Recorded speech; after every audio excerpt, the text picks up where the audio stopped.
Welcome to the Trail and Ultra Running Training Podcast. My name is Will Frantz, and I'm here to help you improve your training so you can have more fun out on the trails. Welcome back to the Trail and Ultra Running Training Podcast. Whether you're watching this on video or listening to this on your podcast player of choice, I really appreciate it. And if you find this format and information useful, please share it with someone or leave a rating and review. Apparently, that's really important, and it allows more people to find this stuff, which is really the whole goal in the first place.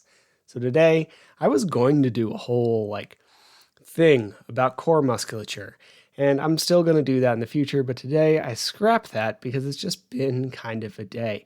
And I've seen a bunch of dumb stuff on social media, and this felt more important. So we're going to do core stuff another time, probably next, if I'm being honest.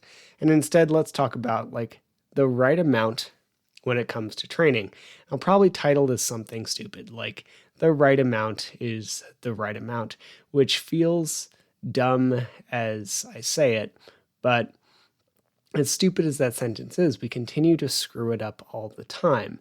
And most people, when we're looking at results, we don't get results for all of them, but 3 reasons. There are 3 reasons why most people don't get the results they want. 1, we're just bad at goal setting. You decide to go from 0 running to a 100-miler in a year, or decided that you could realistically drop an hour off of your marathon in 3 months. And while that's possible, it's deeply improbable. And at some point, we just have to be realistic with our goals, and a lot of us aren't. Not saying don't set big goals. I think they're a huge driver, and they can be really important for us to hit some stuff that we never thought possible. I think a lot of people undershoot or underestimate what they can really do in the long term, but we're all in such a rush and have 0 patience, myself included, that we set these big goals for very short time distances and then really small goals for really long time distances. This big idea of you probably overestimate what you can achieve in a year, but underestimate what you can achieve in 10. Super true.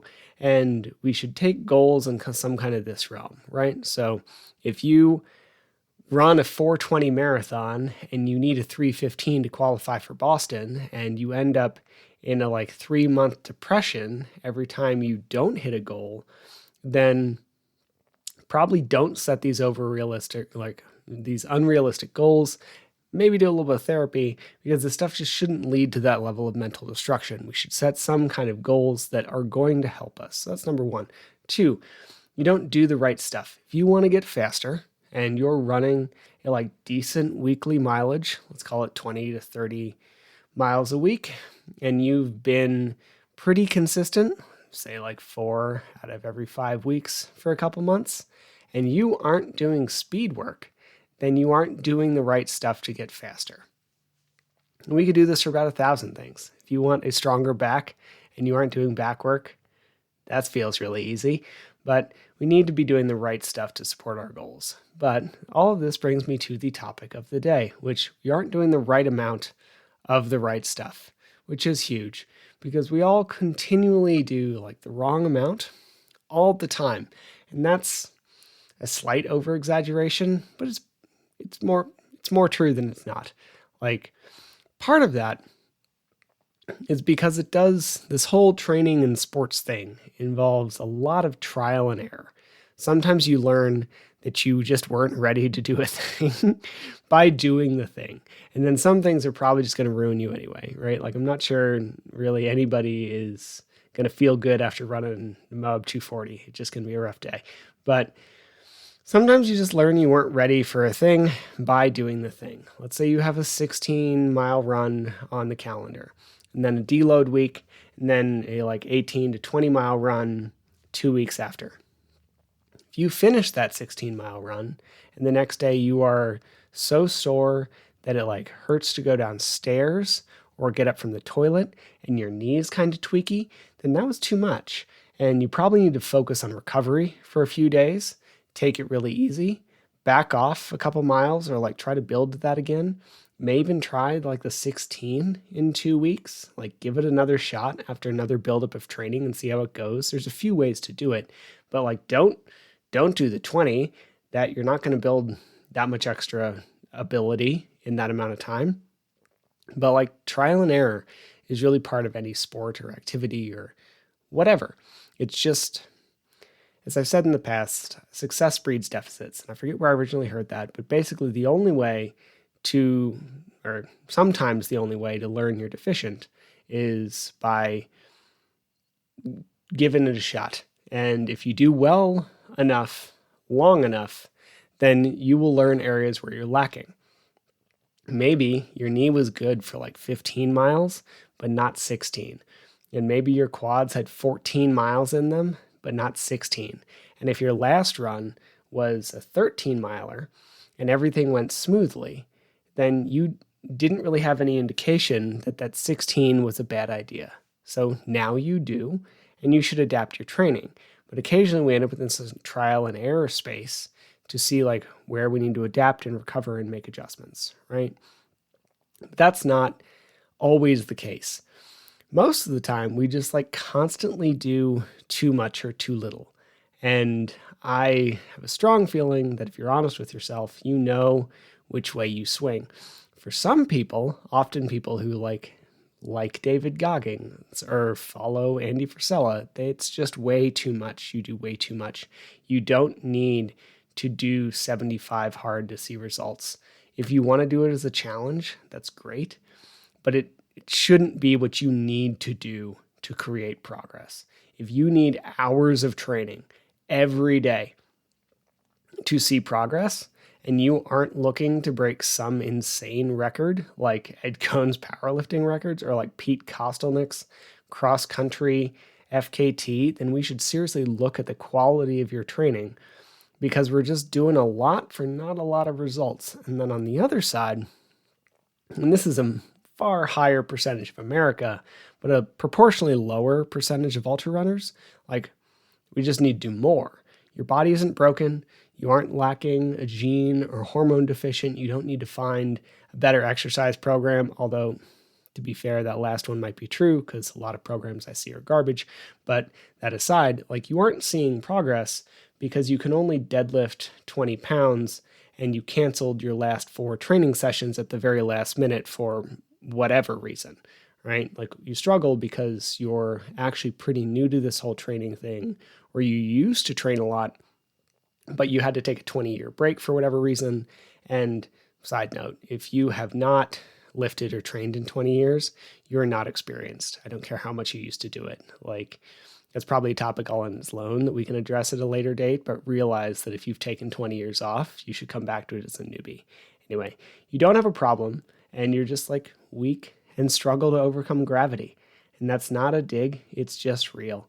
Every day, we have to fight gravity to stay upright and move through the world. And a lot of people don't do great with that battle because modern life does not incentivize anything different. Like some people are not broken, they're just kind of weak. We end up in this like forward hunched posture, not necessarily because there's anything wrong with you or because you have scoliosis or whatever. It's just because your upper back is really weak because you haven't done anything with it in 20 years and we just end up here. And honestly, that's awesome if that is your problem because you can just fix that by getting stronger. And if I'm being really honest about this entire dichotomy I've set up, it's not even that one person always does like too much or too little of everything. It's that almost everyone does like far too much of the thing we like and far too little of the things we don't like. The runner needs to pick up some heavy weights more than once a year, and the weightlifter probably needs to do like any cardio. Like the amount of conversations I get in this on both sides is very real, where there's like big buff gym bros who have never done cardio ever and say it's a waste of time. Not true. We can hit this from both directions, but we probably need to do a little more of the thing that we don't enjoy doing. And when we expand beyond the training session itself and into recovery, this becomes even more true because most people don't eat in a way that supports their goals. And when that comes to runners, that means like not enough protein, not enough colorful plants, not enough of really anything, if I'm being honest, because most athletes don't eat enough.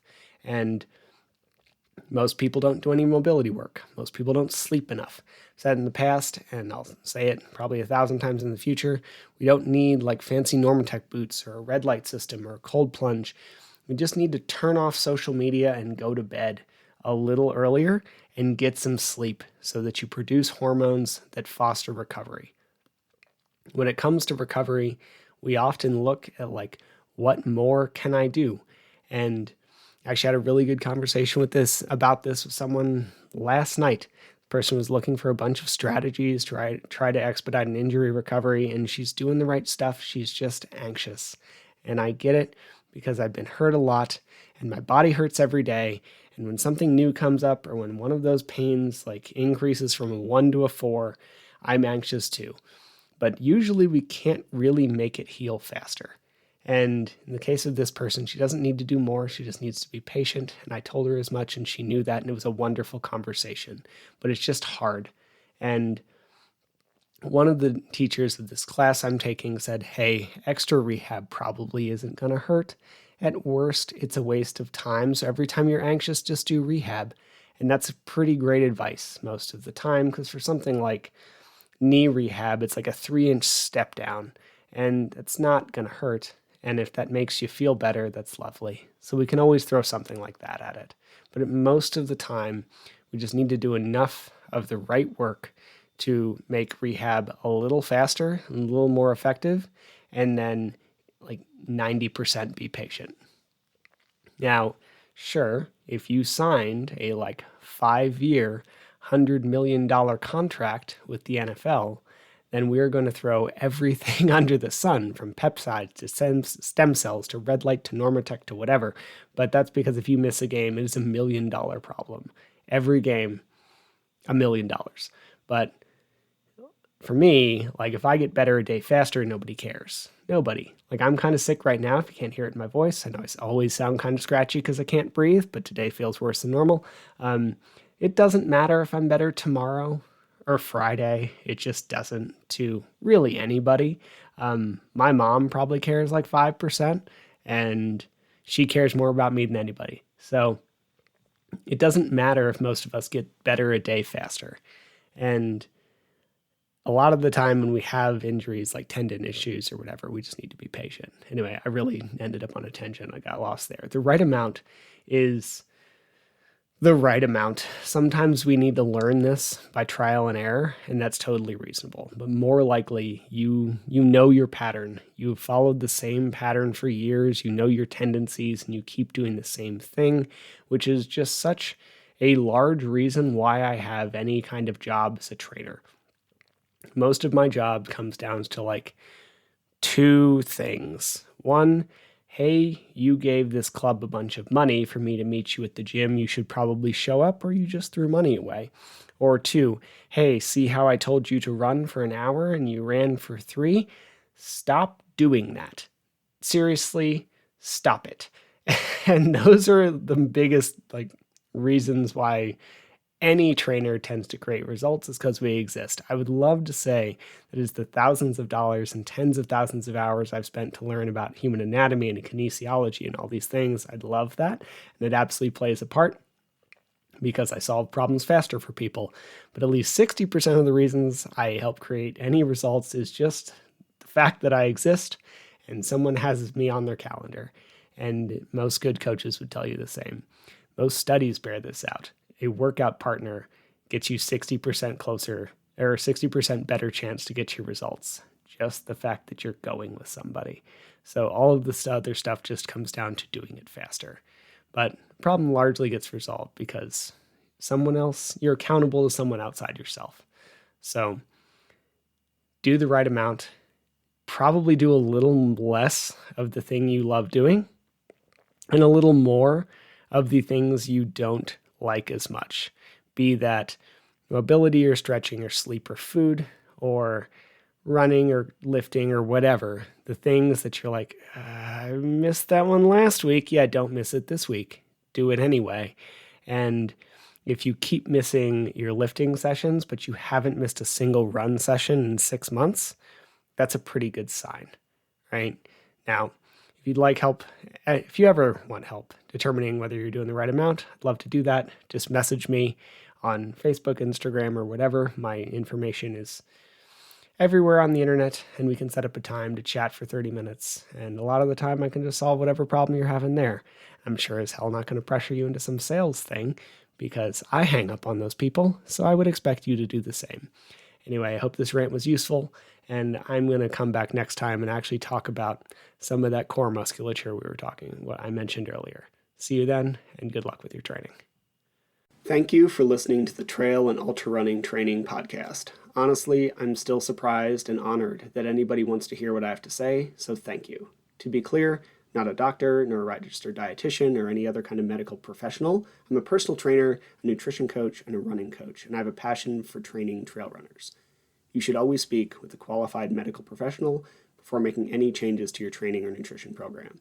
If you enjoyed the podcast or found it helpful, please take a second to leave a rating or review. I'd really appreciate it. Or you could just share it with someone for whom you think it might be helpful. I make these kinds of things in order to provide more quality, free resources to people, so the more people who hear it, the better. If you want more of this information, please head to the Trail and Ultra Running Training group on Facebook, where we discuss all aspects of training so you can have more fun doing the sport that you love. Thank you again for listening.